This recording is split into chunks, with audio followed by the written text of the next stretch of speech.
Hey everyone, Once Bitten here with the Battle Report. So it's Game 3 of Southern Assault 2016. I just came off a very, very disappointing loss to a dwarf list, and I get matched up against dwarfs again. Darn it. The funny thing is, though, actually, with my beast herds, I don't usually mind playing dwarfs, and this list is really unusual because he has no war machines in it. So even though it's the same army, it's a very, very different kind of list. My opponent and I have played each other before. We get along really well. He came into the drink with a game under his belt. Yeah, he came into the game with a couple drinks under his belt, and since we were so far away from the top tables, we both just said screw it and started drinking some beers and having a lot of fun. Rumor has it that we were a little bit loud and profane, but I don't know. I had fun. We had fun. Going through his list, starting on the left, he's got a steam bomber, some crossbow rangers in the ruins, a vengeance seeker, 20 crossbows, 20 seekers, and then his big point sink, 30 graybeards with his king and a battle standard bearer in with them. If you want to see his kit, I've got the army list in the description. And then he's got some hold guardians. These guys, strength 6, D3 wounds each. Now, they only have 2 attacks, thank goodness. But they were certainly something that scared me going against, well, what I had against him, which was my giants over here. He also has a unit of 15 miners, by the way. So a couple giants, my Centaur, Chieftain. There's the rest of my stuff. It's the same list I've been using, and again, you can see my list in the comments. There's my general in the middle. Minotaurs, my bunker at the BSB, my spellcaster, and mongrels. They're going to shoot it out with the rangers. Yeah, I don't think that's going to go well if you're a mongrel. So dwarves have first turn, and yeah, his units don't really move much. He knows I have to come to him, and he just kind of angles his hold guardians to protect his flank. Moves his vengeance seeker over. He's crossbow shoot the dogs, kill 4 out of 5 of them, which is okay. It's all I really needed. Beast herds turn 1. Overall, it looks like this. One thing that I find really funny is I'm looking at the left where I took my dog and I was redirecting his Vengeance Seeker. And I'm looking at that now thinking, why? First of all, it doesn't even look like an inch away from him. So I don't know what I was doing. Who cares? If that guy charges that bunker unit, who cares? Yeah, so not sure what I was thinking there. Dwarf turn 2. Overall, it looks like that. Let's see here on the left. Yeah, his bomber's messing around with my mongrels, which I think is a mistake. I think that bomber should be over where all the action is, ready to redirect. His miners come on behind my guys, and they have pistols. They're going to come on and shoot at me. Now, normally, I think I would normally just walk away from him. Just who cares? Just leave him back there. But because his hold guardians were up in front of my giants, I didn't want to go near them. I was just going to walk my giants around to the left, but with the miners here, I just said screw it, and I walked them and turned to face the miners. I'm just going to use my giants on them. Rangers kill this poor little Razortusk, and yeah, his Vengeance Seeker easily kills my remaining dog. Yeah, I think my dog did a wound to him, which I think is just kind of funny. And he puts a couple wounds on one of my giants. So we go to Beast Herds turn 2. If you look at the lower right, I took my giants and my Jabberwock, and I just flew them out of line of sight of the miners, but arranged for a triple charge there. If you look on the left, here we go. Boom. That's he moved his Seekers up really within pretty easy charge range of my Chariots, and impact hits are the worst thing in the world for Seekers. Not the worst. I mean, it's just bad for them because they don't get their death blows back, or whatever that's called. But it's hard to kill all of them, and he's going to get an easy countercharge with his main unit. So that's, I think, why he did what he did. There's that. After combat, yeah, I did just a whole lot of wounds to him. He actually didn't do too many back. He did, I think 1 or 2 in the chariot on the right, 1 on another chariot, and really that's it. I killed enough that 1 chariot was forced out of combat, so I moved it an inch just to make it legal. And the nice thing about that is because that chariot's out of combat and I had to push him out an inch, the Seekers are now in that chariot's front. which is a lot better than being in its flank for me. Now, I think he could still charge him. I don't know. I'm wondering if he could charge him in the front and get over far enough that he would overrun into the other chariot. Or would it have to be a combined, a charge at the same time? Not sure. All right, we go to Dwarf turn 3. Overall, the board looks like that. He charged it in the front. And, he's just going to wreck face. But as it is, as long as he kills it, and I think he will, he can overrun, and he's not going to get into the combat there. Hold Gardens don't know what to do. I mean, they were angled protecting his flank, and then I moved my stuff, so now he's not protecting his flank, so he moves them to threaten everything in the center of the board. My Chieftain, by the way, is just walking around shooting at him and just doing a lot of nothing. And he just reforms the miners. And, so in this duel over here, the mongrels didn't last at all. I think if you saw the picture from turn 2, they had not taken a wound because the Rangers shot at my Razortusk. So then the Rangers turned to these guys and killed all 10 of them. I don't know if the bomber helped out or not. Yeah. So he shoots at my Jabberwock, does 3 wounds to him. Dang.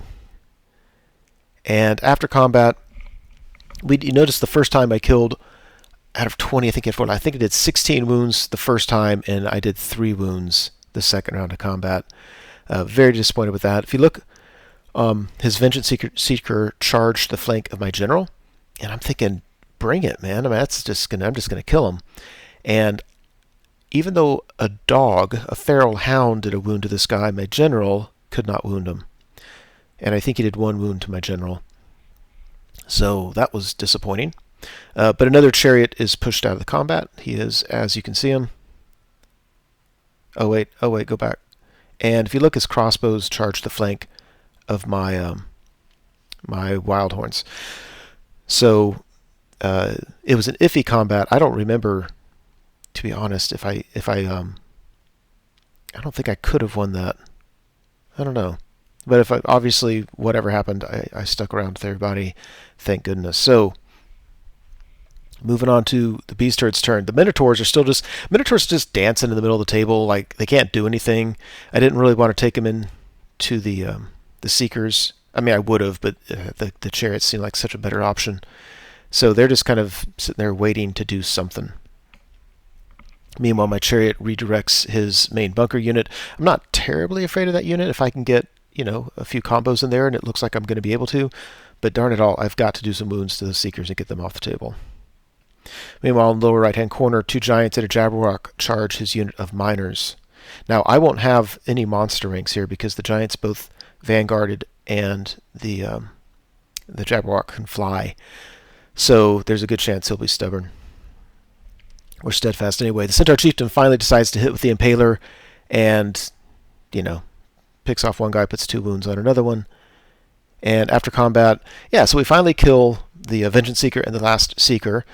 The Wildhorns turn to face the crossbows, so I'm not worried about that in the slightest. I couldn't really reform my Chariots because you're supposed to reform them one at a time, and there was just no room. Even bumping them inch apart, I can't really angle them because I have to angle one, and that is illegal because of the other one there. So I just had them both facing south. Because it did no good facing north, and they're not doing a ton of good facing south, but I just figured that's the best I could do.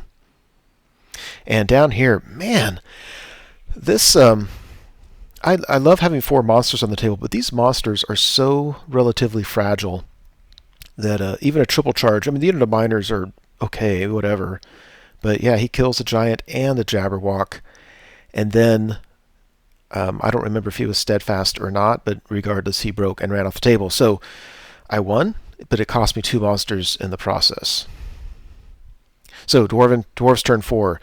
His main unit charges that Chariot, and then the Hold Guardians charge the flank of that Chariot. I don't think the Chariot's going to make it.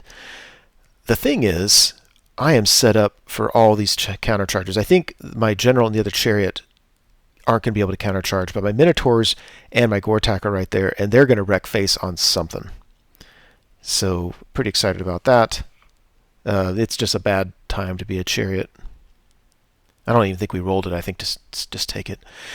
The Wildhorns beat the crossbows in combat and ran them down, so they're almost at the edge of the table. and the Chariot dies ignominiously, and those 2 units reform. So there's nothing he can really do. I'm just going to charge. We go to Beastlord's turn 4, and now the dice are going to start getting rolled here. So Minotaurs in the face and a Gortach in the flank. I've been afraid of these guys, but then I was like, you know what? I'm higher initiative, and they're just not going to be around.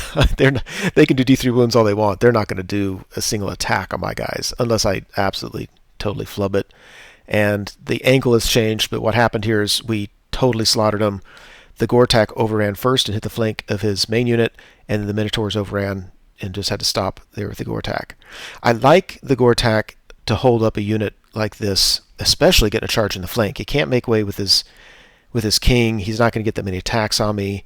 I have chances to roll 6s and regain wounds. I like that a lot. Go to Dwarves turn 5.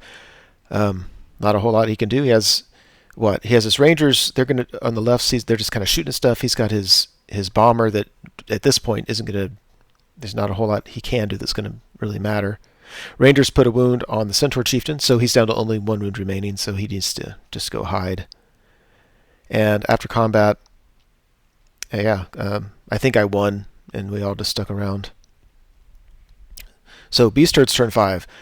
Well, the General and the Chariot go charging in again, and my Wildhorns come in as well. Mainly wanted the Wildhorns there to make sure my opponent wasn't going to be steadfast. I think I'm just going to win by a whole bunch.